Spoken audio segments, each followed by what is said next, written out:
All right, welcome back. This is going to be part 63 of Dinosaurs Man. And what this is on the last video, I interrupted the video because it was just too long. It was like 20 minutes, my original recording. And when I was editing it, I said, I got to make this much shorter than what it is. And so I just interrupted it right about in the center of it. And so, but we're going to pick that up. We're just going to continue on. I'm going to back up the recording just a little bit and to make it flow a little easier. But we're going to keep on going with this. And this video is going to be part 2 of when James Powell had interviewed the Fang and Omiene villages in that area of Africa that they were talking about, in that Congo type region of the swamps and the forests and the jungles.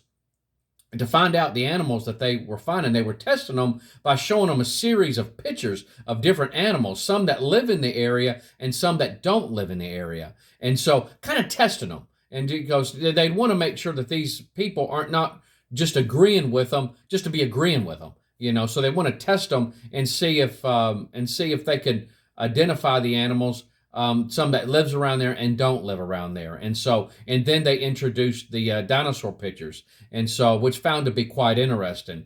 And so, but at any rate, I will say on the last video, they mentioned the pterodactyl as being a bat. And so if you look at a bat, some of these bats can be quite big.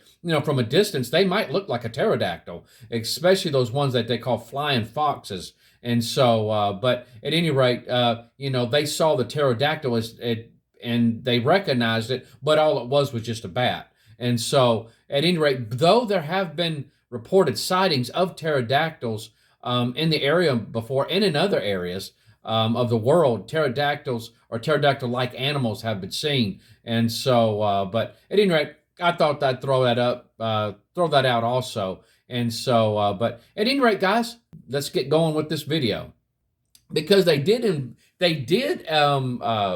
recognize the plesiosaur, and they identified it as Nyamala.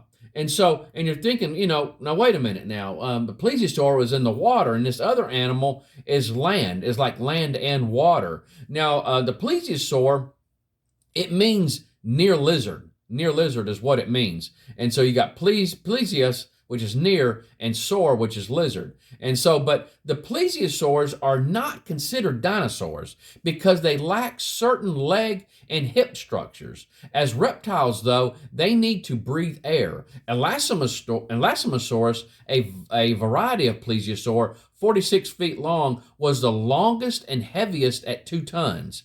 The neck alone was 23 feet long and had 72 vertebrae.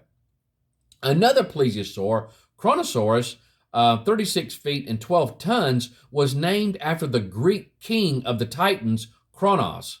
The teeth were 3 to nearly 5 inches long. One other plesiosaur was estimated to be 50 feet long and 45 tons, with 12-inch long teeth. Now, that right there was a little just something to put on your plate, a little extra there when it comes to plesiosaurs. Now, when we talk about land animals, dinosaurs, those were created with man on day 6. Plesiosaurs were created with the other water animals and the birds on day 5. And so it's but they don't consider, whenever you're talking whenever you see a prehistoric book, you're going to see a plesiosaur in there. It's just what they would consider. They think that these animals also died out with the dinosaurs around 65 to 70 million years ago. And so, but just for simplistic terms, guys, when we're talking about dinosaurs, you will often hear me mention plesiosaurs also. And so, but we got to remember that when God flooded the planet, it did say in Genesis 7:22 that all in whose nostrils was the breath of life of all that was in dry land died. He was after the ones in dry land, even though we see many aquatic animal life in the fossil record because of the underwater landslides, earthquakes, volcanic activity, etc., even meteorite activity. We're going to see there's going to be all walks of life, though he was after the land animals. If they weren't in Noah's Ark and they were a land-dwelling animal, they died. And so, but when you think about, okay, how is it possible for these guys to mistake a water animal like a plesiosaur with a land animal like a dinosaur? And so, if you notice here, this is something that I did. Now, that picture on the upper left-hand corner, that is the photo by Sandra Mancy that she made in 1977 of what could be Champ, in Lake Champlain. And so that's a very, very famous photograph, very controversial, but that she believes when she was there, she took the photograph and she said, I know I saw a dinosaur. And so I actually saw an interview with her, which she said that. Now, when the reports, if you go over to the upper right-hand corner, a lot of the natives said that the Mokele Mbembe has been seen eating the Malumbo plant. And so when you think about, let's just say it's possibly a Diplodocus.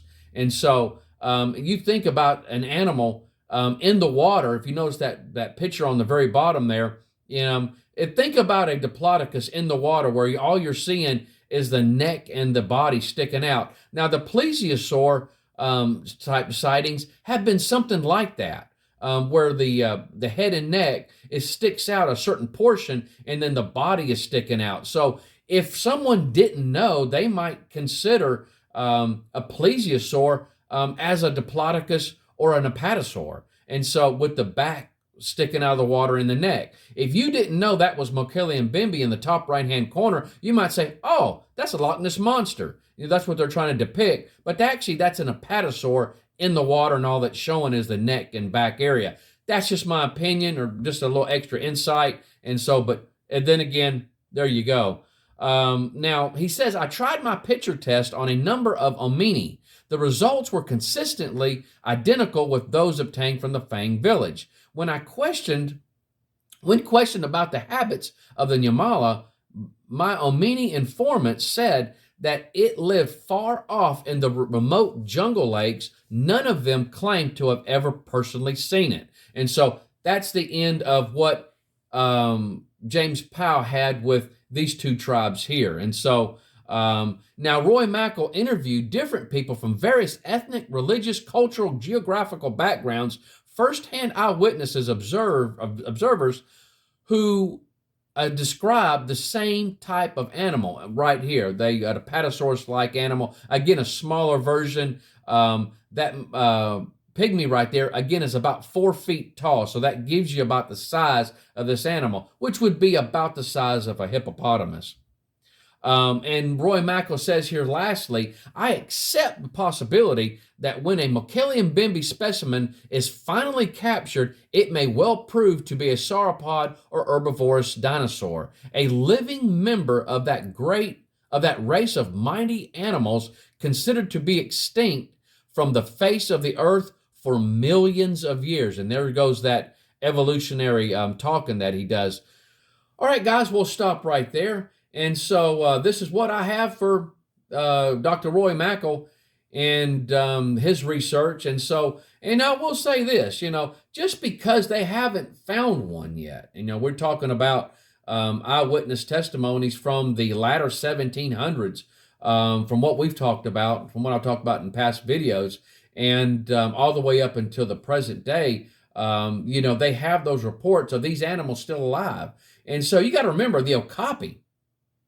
The okapi was talked about by the natives, and they gave a description like, they were half giraffe and half zebra, and the scientific community said it was nonsense. That was Paleotragus, that died out millions of years ago, and then they ended up discovering the okapi, which matches the description of Paleotragus. And you know what, guys? All they had, though, was just a skull and some skin. And so they knew the animals were alive, but they didn't actually photograph one until 2008. And so, it's just because, they actually don't have, actually have an animal, a specimen to show before people doesn't mean that that animal does not exist. And so, they had agreed that those animals did exist back in the back in 1900s. And so here we are. It was over 100 years later that they actually got a photograph of one. And so, and they set it up by a trail camera. And I really do think that that is what's going to have to happen when they get a picture of any type of dinosaur-like animal. They're going to have to start setting up some type of cameras. But anyway, when we come back, we're going to talk about South America, and we're going to talk about a gentleman named Percy Fawcett. Percy Fawcett, another interesting fella I would have liked to have sat down with. And so, but you guys take care. I love you, and I hope the Lord bless you real good. Bye-bye.